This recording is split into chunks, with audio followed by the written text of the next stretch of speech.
da capostipite per un video assolutamente necessario di upgrade fatti negli ultimi 5 anni, ma in realtà direi negli ultimi 5 mesi, perché durante le riprese del pollaio prima stagione, ormai 5 anni fa, ebbe qualche problemino finché William di QS Motor ci ha messo una pezza e adesso il motore è un orologio, quello che serviva a tutti i costi, proprio perché il motore va molto bene. Era un aggiornamento molto profondo per quanto riguarda assetto e freni.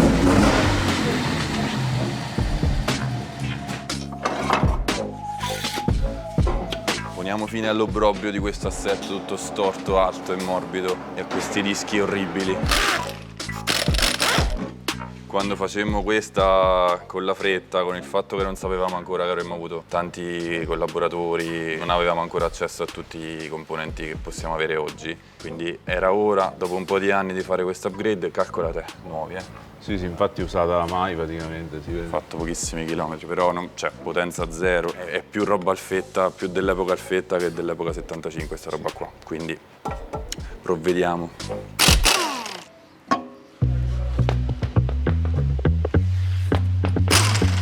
Qua bisogna scoprire l'arcano di questo ammortizzatore. È rimasto inchiodata l'idraulica dell'ammortizzatore. Ma c'ha...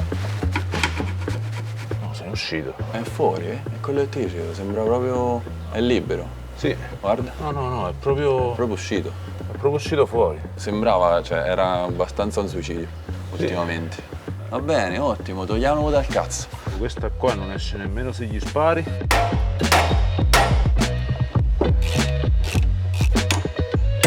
Il meno è fatto, ragazzi. Direttamente dalla stiva del Titanic. Anni e anni di pugilato.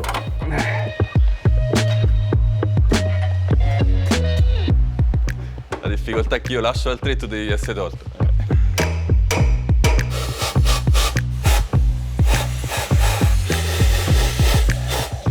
Il problema è che questa dovrebbe uscire davanti. Ok. Non ci posso credere che sono 8 anni che ho questa macchina, ci avrò fatto 8 chilometri. Dai, questa sarà la volta buona. Via il male da questa povera macchina. Ciao, addio, a mai più rivederci.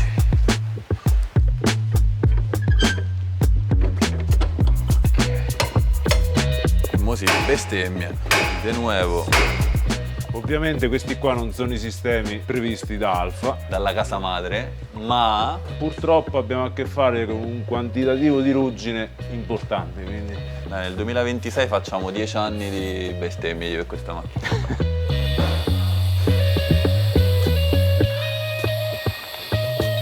Già, tu ridi. Eccola. E ci metto la mano. Te lo sconsiglio, guarda. Il purista Alfa mi dirà: no, tu qua non hai la chiave Alfa. Non è così. Qua avevamo il problema, al di là della ruggine, tanta ruggine come puoi ben vedere, qualcuno già aveva provato a tirar via le barre e hanno spanato completamente la filettatura dove va l'estrattore dell'Alfa Romeo. Non avevamo scelta. Liscia come l'olio.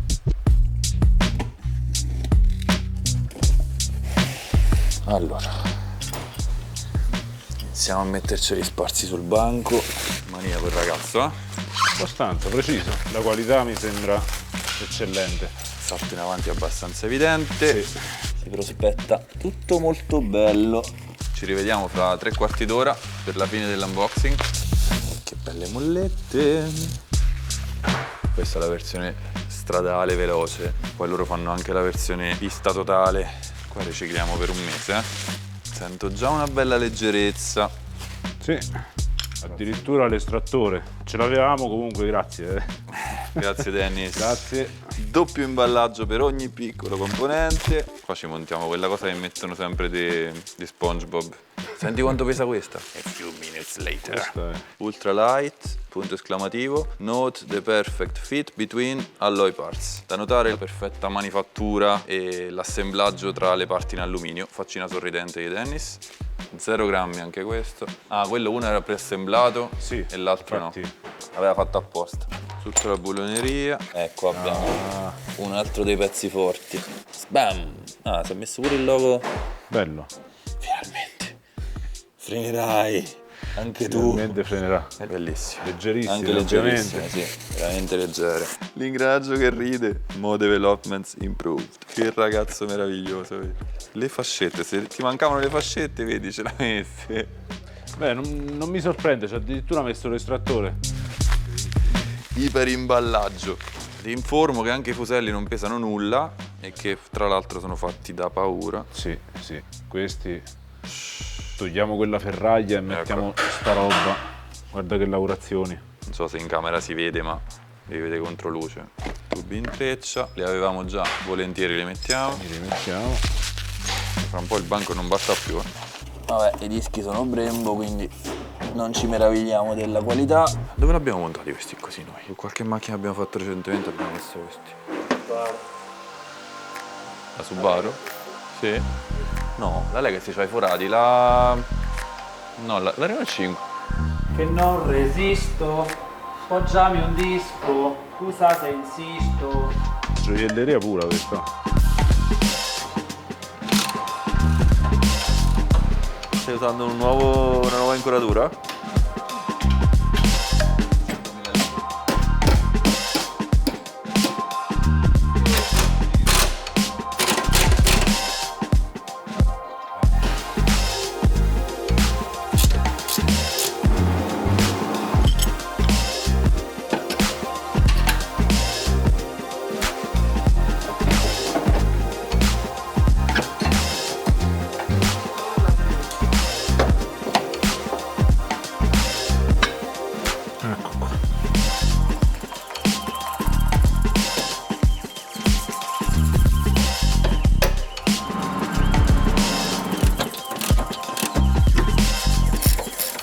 Adesso sì.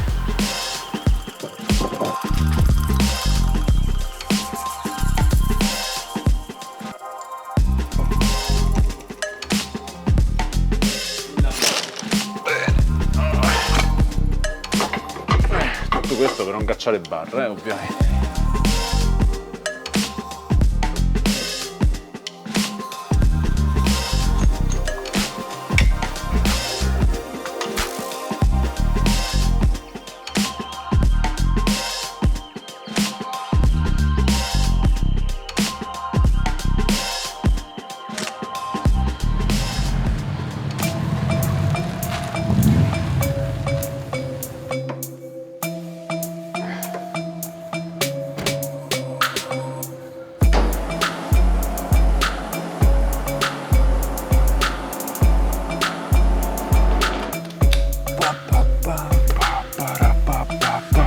Molto curioso di vederla a terra. A chi lo dici, caro William? Dopo 100 anni, la povera pollastra numero 1.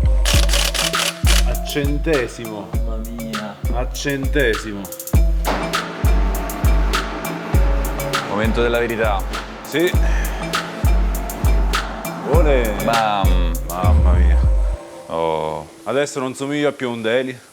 Visivamente è tutta un'altra cosa, sicuramente anche alla guida. Su tua indicazione vediamo come sistemare tutti quanti gli angoli, se vanno bene le altezze, se dobbiamo toccare qualcosina. Sì, allora, Dennis ci aveva dato le sue indicazioni per come partire. Sì. No, lui aveva consigliato per lo stradale camber -1 davanti fino a -1,5. Caster tra 4 e 6 gradi, quindi vabbè, abbastanza tranquillo. Ok, vedi che ti fa tutte le istruzioni. Mo. Qualcuno che se lo vuole fare in garage, c'ha tutto. Tutte le coppie di serraggio, tutto. Bravo.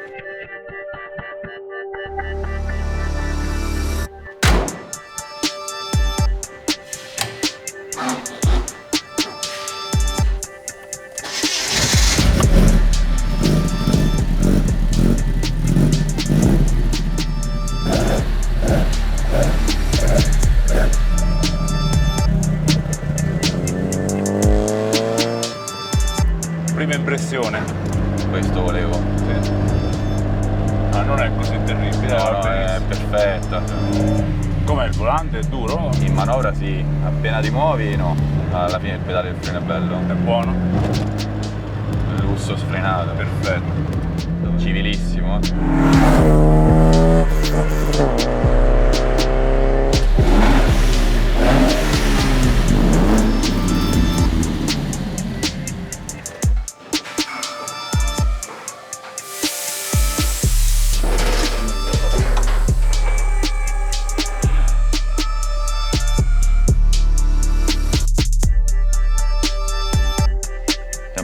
ricordo i valori. Tu stai a 7. 7, un paio secondo me glieli Da possiamo come dare. sta, sì. A 9. Va bene. A 9 click. 9 click.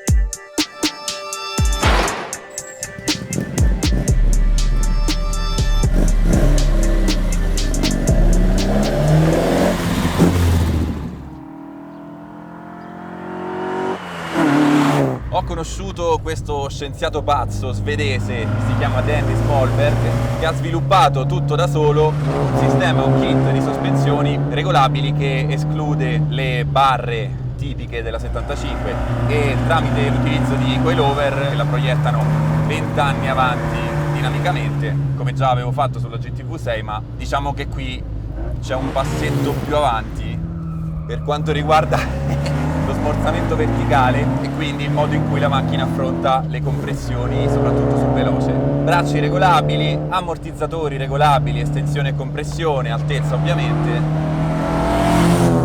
Adesso la macchina è un'arma da guerra. Nel kit Mo Developments c'è anche compreso un impianto frenante maggiorato, pinza grande, il massimo che si può con il cerchio 15, ed ecco qua la vera anima di questa macchina viene fuori immediatamente nel momento in cui hai delle sospensioni così. Non so come sperammo all'epoca di fermare questa macchina con quei dischi originali dal diametro ridicolo e soprattutto pieni, non autoventilanti.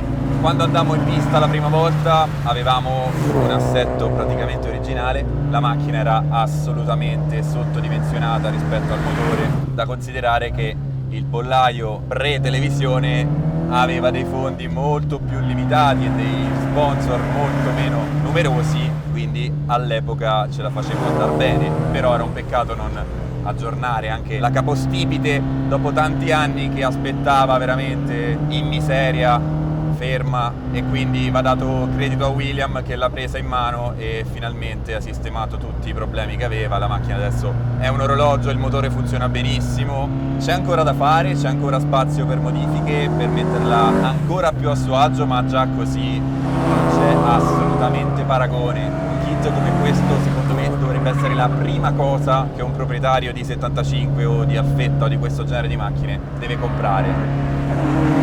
L'esperienza di guida è assolutamente imparagonabile a quella della macchina originale. Anche con la cavalleria di serie c'è un'evoluzione incredibile sulle compressioni, sulle verticali, sul veloce, sul misto. È un altro pianeta.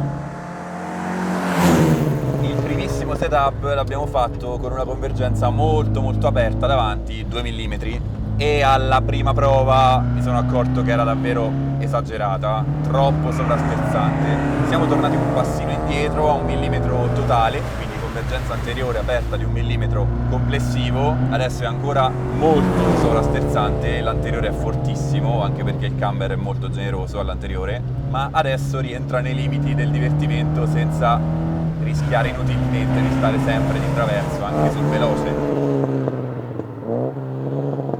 Ultima ma non ultima, dopo questo kit Mo Developments e comprensivo anche dei freni, la modifica assolutamente consigliata, che poi modifica in realtà non era perché lei era già predisposta da nuova ad averla, è stata l'idroguida. Adesso sì che puoi usare questa macchina davvero e ti sembra leggerissima e ti sembra tutta un'altra pasta, divertentissima da mandare di traverso, quando prima in realtà il sovrasterzo con quello sterzo lì era un po' una maledizione perché era molto sovrasterzante, ma lentissima nella risposta e nel riallineamento che adesso fai con una mano sola. Quindi assolutamente per me obbligatoria l'idroguida su una macchina così, anche perché con gli angoli modificati è venuta ancora più carica di sterzo e quindi senza l'idroguida molto poco divertente sinceramente. Io sono sempre stato grande sostenitore di una buona idroguida meccanica anche su auto che sono nate senza per ragioni di marketing o di altro, tipo la 4C o anche l'F50, per dirne due a livelli completamente lontanissimi, però entrambe un po' sporcate da questa mancanza. Dunque questo video principalmente è per ringraziare William della pazienza che ha avuto per riprendere questa macchina e metterla finalmente in quadro, e per farvi conoscere questo kit molto meno costoso di quelli che sono già sul mercato e secondo me anche un po' migliore, perché specificatamente pieno dell'impegno di Dennis solo su questo kit. Lui ne fa uno per volta, lo porta a perfezione e poi passa a farne un altro, quindi il prossimo che farà probabilmente sarà per le GT 105 per Tone e Giulia.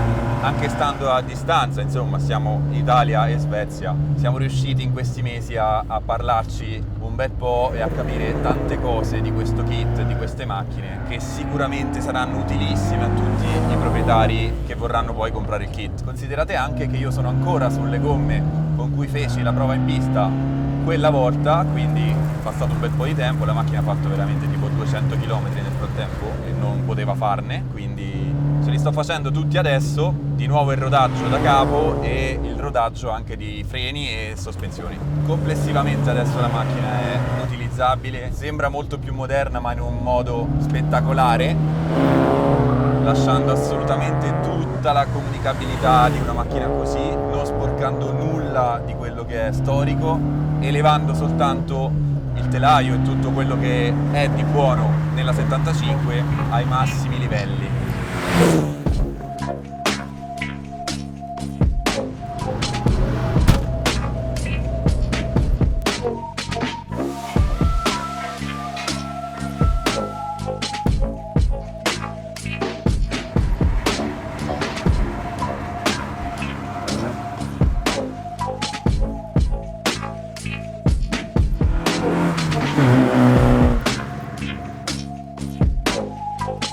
Un paio di centimetri. Sì.